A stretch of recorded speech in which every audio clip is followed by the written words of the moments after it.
Oke, akhirnya di studio udah kedatangan ini, iPad Air M3. Jadi ini adalah iPad Air terbaru saat ini dengan chip M3. Dan di video kali ini, gue mau share pengalaman gue setelah pakai iPad Air M3 ini kurang lebih sekitar 1 minggu terakhir. Nah, buat kasih konteks yang lebih jelas, gue juga akan bandingin sama iPad Pro M4 yang biasanya gue pakai sehari-hari. Dan kita juga akan bahas sebenarnya seberapa jauh sih bedanya iPad Air M3 sama iPad Pro M4. Supaya teman-teman punya perbandingannya sebelum kalian memutuskan untuk beli iPad khususnya di tahun 2025 ini. Oke, secara desain, sebenarnya desain iPad Air M3 ini masih sama persis kayak di iPad Air M2. Desainnya masih desain yang simple, flat dengan sudut yang melengkung, terus pilihan warnanya juga sama, pilihan ukurannya sama, ada 11 inci atau 13 inci. Jadi overall tampak luarnya memang masih sama kayak di iPad Air M2.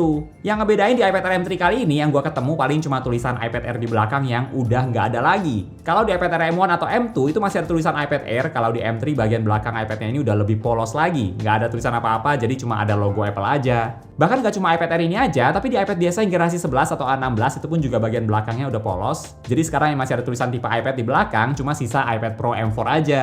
Nggak ngerti juga sih kenapa tulisan iPad Air-nya ini dihilangin, mungkin ya biar kelihatan lebih simpel aja kali ya. Tapi prediksi gua kalau misalnya iPad yang tipe Pro kayaknya bakal tetap ada tulisan iPad Pro deh. Soalnya ya itu tipe Pro. Untuk di video kali ini, gue udah ada iPad Air M3 yang warna Starlight yang menurut gue termasuk warna yang bagus. Di beberapa angle kelihatan kayak silver gitu. Dan ukuran iPad Air M3 yang di video kali ini adalah yang 13 inci. Nah sebenarnya ini adalah pertama kalinya gue pakai iPad yang ukuran 13 inci dan ternyata ukurannya ini gede juga ya. Selama ini gue selalu pilih tipe yang 11 inci sih kalau ada dua pilihan, tapi kali ini bisa cobain yang 13 inci. Buat kalian penasaran ini bedanya iPad 13 inci sama yang 11 inci, dan ini juga gambaran bedanya sama MacBook yang ukuran 14 inci. Berat dari iPad Air M3 yang 13 inci ini beratnya sekitar 600-an gram, sedangkan iPad Air M3 yang 11 inci beratnya sekitar 400-an gram. Nah kalau dibandingin sama iPad Pro M4 11 inci yang gue pakai sehari-hari yang beratnya sedikit lebih ringan dari iPad Air M3 yang 11 inci, kalau ditanya berasa atau enggak nih bedanya pakai iPad yang 13 inci sama 11 inci, menurut gue lumayan terasa sih bedanya. Tapi menurut gue masih termasuk berat yang oke lah buat dipegang handheld kayak gini, masih termasuk berat yang nggak bikin cepet pegel kok. Kalau mau dibawa kemana-mana juga masih termasuk ukuran yang nggak terlalu besar, dan karena tipis juga jadinya gampang kalau mau dibawa atau ditaruh di dalam tas. Nah sebenarnya kalau dibandingin sama MacBook Air M4 yang 13 inci, tentu saja MacBook masih lebih berat ya, bahkan beratnya itu sekitar 2 kali lipat lebih berat dari iPad Air M3 yang 13 inci ini. Tapi itu kalau dilihat dari berat iPad-nya aja tanpa pakai aksesoris apapun. Kalau misalnya teman-teman mau pakein case, apalagi keyboard case biar feel-nya kayak pakai laptop, contohnya Magic Keyboard ini yang compatible sama iPad Air M3 yang udah versi terbaru, yang udah ada function keys-nya juga kayak gini, dan beratnya sekitar 1 kilogram. Kalau di total ya beratnya bisa jadi lebih berat dari MacBook Air M4. Dan ngomong-ngomong soal Magic Keyboard, iPad Air M3 kali ini cuma kompatibel sama Magic Keyboard keluaran terbaru yang satu ini ya, yang buat iPad Air, dan nggak kompatibel sama Magic Keyboard keluaran sebelumnya. Jadi buat kalian yang berencana upgrade dari iPad yang lebih lama, terus kalian punya Magic Keyboard, kalau mau ganti ke iPad Air M3 kalian juga perlu ganti Magic Keyboardnya. Menurut gue Magic Keyboard ini juga bagus kok, bahannya emang terasa premium banget lah. Ketik di Magic Keyboard ini nyaman, trackpadnya bagus, responsif, terus bisa cas dari Magic Keyboardnya juga. Jadi port Type-C di iPad-nya itu bisa kalian pakai buat aksesoris lain, misalnya kayak buat colok SSD. Dan bahkan harga Magic Keyboard yang baru ini juga udah turun harga. Kalau yang Magic Keyboard sebelumnya itu mulai dari $299 buat yang 11 inci, sekarang jadi $269. Mungkin yang gue kurang suka dari Magic Keyboard ini cuma satu hal sih, yaitu warna putih. Memang warna putih jadi kelihatan bagus banget, tapi warna putih ini sensitif banget kena noda apapun. Mungkin Apple bisa pertimbangin buat bikin Magic Keyboard yang warna gelap, atau kayak di Magic Keyboard buat iPad Pro gitulah, yang warna hitam buat yang tipe iPad Air ini. Nah, sedangkan kalau buat Apple Pencil, ini juga masih sama kayak di iPad Air M2, support Apple Pencil Pro atau Apple Pencil USB-C. Next, kalau kita ke bagian layar, ternyata layar iPad Air M3 ini juga masih sama persis kayak layar di iPad Air M2.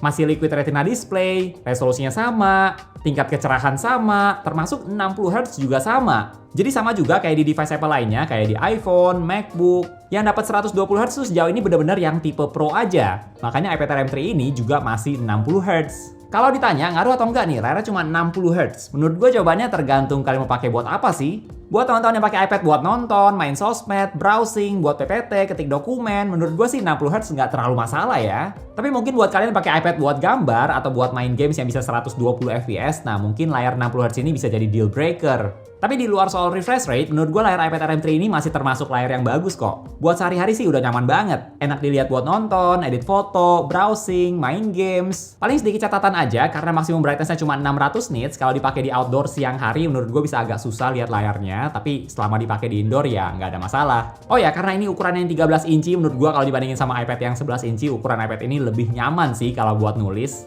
Atau buat gambar juga lebih nyaman karena space-nya lebih besar gitu. Terus buat nonton, baca-baca artikel itu juga nyaman banget.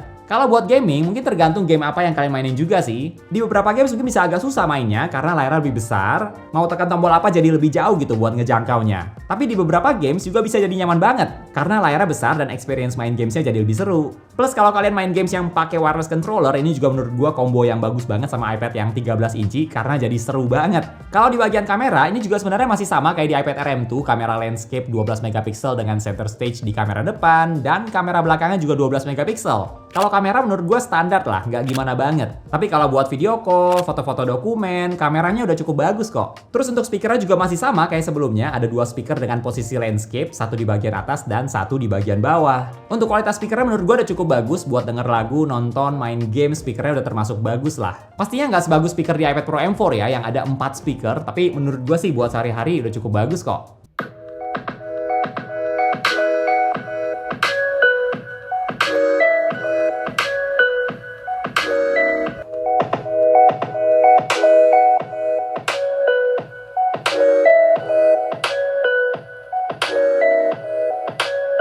Kalau soal baterai, menurut gue iPad Air M3 ini juga udah awet banget.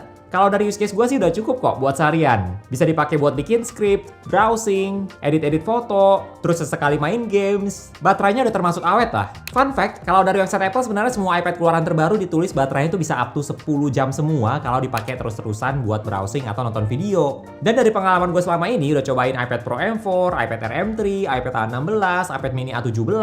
Semua iPad ini buat gue baterainya udah bagus kok. Kalau kalian berencana buat upgrade atau ganti ke iPad keluaran terbaru saat ini, menurut gue baterai itu udah bukan jadi masalah. Next, kalau kita ke bagian performa, ini menurut gue upgrade yang bagus dari iPad Air M3 ini. Karena sekarang udah pakai chip 3 nanometer M3. Untuk spesifikasi lainnya sih bisa dibilang masih sama kayak iPad Air M2 ya, termasuk RAM-nya juga 8 GB.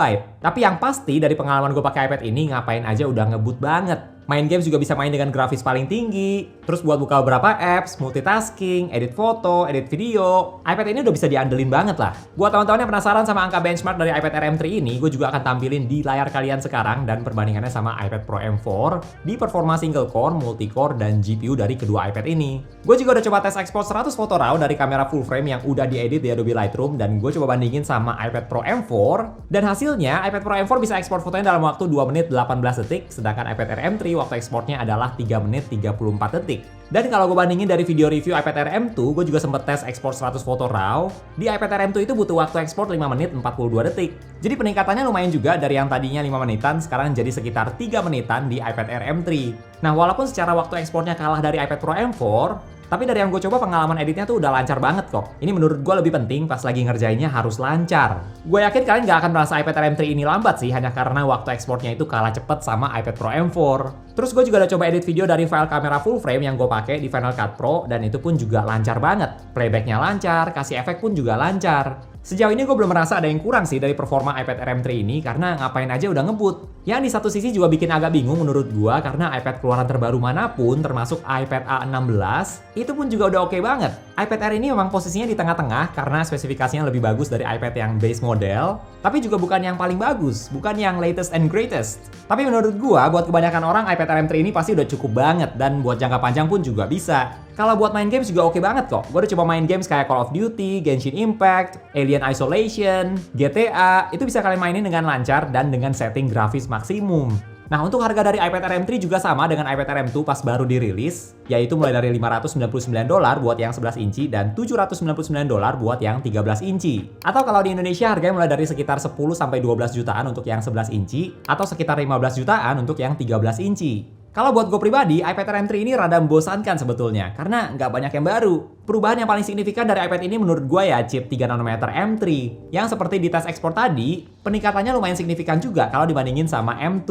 Kalau ditanya iPad ini worth it atau enggak, menurut gue iPad Air tuh termasuk kategori iPad yang worth it sih. Karena gue sendiri juga tadinya user iPad Air M1, jadi pernah ngerasain pakai iPad Air juga, dan itu masih gue pakai sampai tahun lalu sebelum ganti ke iPad Pro M4. Dan itu pun juga sebenarnya masih bagus gitu. Alasan utama ganti ya karena buat kebutuhan konten, bukan karena iPad-nya udah lemot. Dan gue yakin juga iPad Air M3 ini iPad yang oke buat jangka panjang. Mungkin pertimbangan iPad lain yang bisa diperbandingkan sama iPad Air M3 ini adalah iPad Pro M2 yang kalau gue lihat-lihat tuh harganya kayaknya udah setara deh sama iPad Air M3 ini. Tapi menurut gue kalau kalian nggak butuh fitur-fitur kayak layar 120Hz, 60Hz itu udah cukup buat kalian, dan kalian nggak butuh berapa tambahan fitur di iPad Pro, Gue lebih saranin iPad Air M3 sih dibandingkan iPad Pro M2 karena iPad Pro M2 itu keluarannya tahun 2022 dan 3 tahun itu menurut gue gapnya udah lumayan. Bukan berarti iPad Pro M2 udah nggak bagus ya, tapi menurut gue kalau kalian mau pakai iPad dalam jangka panjang ke depan, mungkin kayak 5 tahun ke atas, karena iPad biasanya cukup panjang dapat update-nya, gue lebih saranin pakai iPad Air M3 aja. Terus kalau misalnya dibandingin sama MacBook Air M4 gimana nih? Menurut gue jawabannya tergantung. Karena nggak semua pekerjaan bisa dikerjain di iPad, tapi di satu sisi, beberapa pekerjaan mungkin bisa lebih cocok kalau pakai iPad dibandingkan di laptop. Jadi setiap orang bisa berbeda-beda dan kalian juga perlu ingat buat cek aplikasi yang kalian pakai itu ada yang versi iPad-nya atau enggak. Dan menurut gue ini penting banget. Dan perlu diingat juga kalau kalian mau jadiin iPad Air M3 ini kayak laptop dengan Magic Keyboard, Apple Pencil, dan aksesoris lainnya, totalnya mungkin bisa jadi lebih mahal juga dari MacBook Air M4 yang base model. Tapi di satu sisi, iPad memang punya praktisnya sendiri sih, gampang dibawa kemana-mana, mau dipakai handheld juga bisa. Tetap lebih praktis lah dibandingkan laptop. So itu dia review dari iPad Air M3, iPad yang boring tapi bagus. Komplainnya cuma itu aja sih kalau buat gua kayak nggak terasa ada yang baru gitu. Tapi secara performa yang memang bagus, nggak ada masalah. Kalau menurut teman-teman gimana nih? Kalian tertarik buat upgrade ke iPad Air M3 ini atau mending iPad Pro M2 atau mungkin iPad tipe lain? Coba share di kolom komentar ya. Oke, thank you buat teman-teman yang udah nonton sampai detik ini. Jangan lupa untuk klik tombol like kalau kalian suka dengan video ini dan juga subscribe supaya kita bisa ketemu lagi di video-video yang berikutnya. Bye!